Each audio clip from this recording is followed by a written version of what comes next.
הביתה, שחזרתם אלינו, ועכשיו אנחנו רוצים להציץ אל שכנינו הפלסטינים. מזמן באמת לא דיברנו על שכנינו הפלסטינים. אנחנו מתעניינים בהם. נכון. באמת, אי אפשר להגיד עלינו שלא. זה נורא חשוב להציץ מהחלון ולראות מה קורה בבית ליד. אני רוצה לראות, אם עכשיו הייתי פותחת את הטלוויזיה הפלסטינית, מה קורה שם, אתה יודע? ברור. אני בטוחה שלא אני ואתה יושבים שם, בצורתנו הנוכחית. עוד להיט עם דורי בן זאב. עוד להיט. זה מה שהם רואים. בכל מקרה, השינויים שם בשלטון הפלסטיני, עם מותו של ערפאת ועלייתו של אבו מאזן, הפיחו תקווה כי גם התקשורת הפלסטינית תתמתן בתעמולה האנטי-ישראלית ששידרה ללא הרף, אבל מסתבר שאלה לא ממש פני הדברים. מי שיושב איתנו איתמר מרקוס, ראש מכון מבט לתקשורת הפלסטינית, העוקב אחרי שידורי הרשות הפלסטינית, וגם לא פחות חשוב מערכת החינוך ברשות הפלסטינית, אולי אפילו יותר חשוב. טיפה מילה על המכון, מהו? אנחנו הוקמנו לפני כ10 שנים כדי לראות מה הולך ומה קורה בעולם הפנימי הפלסטיני והערבית. ואנחנו עוקבים מאז אחרי כל העיתונות הפלסטינית, כל מה שקורה שם, אפילו ממדורי הספורט, קריקטורות, תשפיצים, כדי להבין את העולם הפנימי הפלסטיני. ואפשר לומר שבאמת חל שינוי מהותי ב10 שנים האלו? יש שינויים.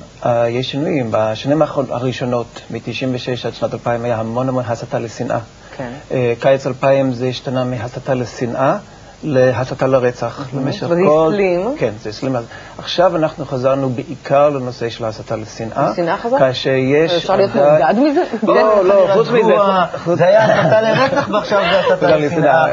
כאשר הסתה לשנאה עדיין, כשאני אומר שזה בעיקר הסתה לשנאה, זה אומר שבמקום כל יום יש עידוד רצח ואלימות יש פעם בשבועיים, פעם בשלוש. כך שזה אין כאן שינוי מהותי, אלא יש שינוי בכמויות. בכמויות. לפני 3 שבועות אני יודעת שאתם הצגתם בפני הסנאט האמריקאי והילרי קלינטון, הצגתם שם את המחקר שאתם ערכתם על הספרי לימוד הפלסטינים.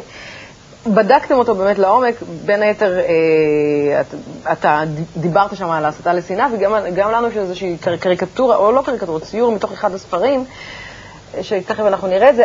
מה השורה התחתונה? אפשר, הם מחנכים אותם, הנה, דבר שנייה על מה אנחנו רואים. כן, קודם כל אנחנו רואים כאן תמונה של ילד שהיד, ילד קטן שמת, זה מופיע בספר לימוד לכיתה ח' ברשות הפלסטינית, יחד עם שיר שנקרא שיר השהיד, שמעודדים את הילדים לרוץ. לדוגמה, יש כאן את המילים, אני רואה את מותי ואני רץ לקראתו.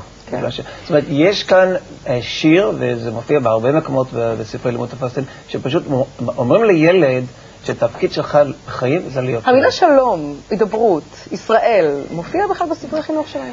ישראל מופיע בספרי לימוד כמי שגזל את פלסטין. הישות הציונית? כן, אני רוצה להקריא לכם, לדוגמה, איך מגדירים את הקמת מדינת ישראל, וזה בספר חדש שיצא לפני 3 חודשים, וכתוב ככה: מלחמת פלסטין הסתיימה באסון שלא היה כמוהו בהיסטוריה. הכנופיות הציוניות גזלו את פלסטין והקימו את מדינת ישראל. זאת אומרת, הבעיה המשמעותית כאן, בספרי לימוד לא מצביעים על הבעיה בינינו לבין הפלסטינים כבעיה של יהודה ושומרון ועזה. הבעיה היא קיומה של ישראל. הקמת מדינת ישראל זה האסון שההיסטוריה לא ידעה. זה אולי כן אבל השפעה של החמאס עכשיו, לא?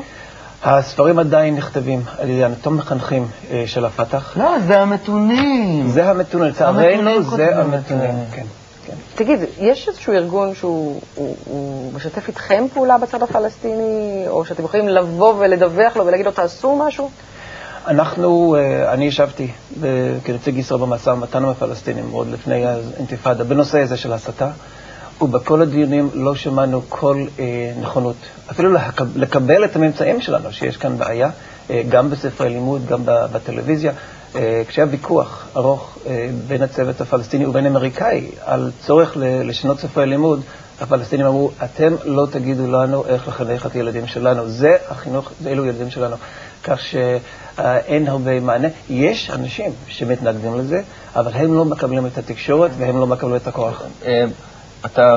אתם הצגתם את הממצאים שלכם לסנאט, להילרי קלינטון, וגם בארץ הצגתם. כן. מי הקשיב יותר טוב? מי הקשיב יותר טוב? האמת היא שכולם הקשיבו. כל העולם מודאג בעיקר מחינוך ילדים. הם מבינים שאי אפשר שלום, בלי לחנך ילדים לשלום. והילרי קלינטון, לדוגמה, במסיבת עיתונאים יחד איתי, אמרה את המילים, הפלסטינים מרעילים את ילדיהם בשנאה. היא אמרה, זה לא חינוך, זה אינדוקטרונציה. מיכאל מלכיאור בוועדת החינוך כאן אמר דברים דומים, גם משתמש בביטוי של רעל, ואמר שכשמחנכים ילדים שהסכסוך עם ישראל זה סכסוך דתי קיומי, ולא סכסוך טריטוריאלי, אי אפשר להגיע לשם. אז אמרנו שאנחנו רוצים להציץ לטלוויזיה גם, ואתה הבאת איתך איזשהו סרטון ששודר בטלוויזיה? בטלוויזיה של החמאס, טלוויזיית אל-אקצא של החמאס. זאת אומרת, יש כמה ערוצים? יש שני ערוצים לווייניים. שזה הוט ויס? בדיוק, יש טלוויזיה לוויינית שהוקמה לפני 10 שנה או 12 שנה, שעדיין בשלטון של הפתח במשרד של מחמוד עבאס, זה טלוויזיה פלסטינית, ויש טלוויזיה לוויינית חדשה, אל-אקצא, שהחמאס הקימה לפני 3 חודשים. לא נראה משהו. ואנחנו רואים משהו מתוך השידורים של החמאס. כן? כן. شايلة ايه بين احضانك يا ماما مكاني لعبة ليا او هدية جايبها لي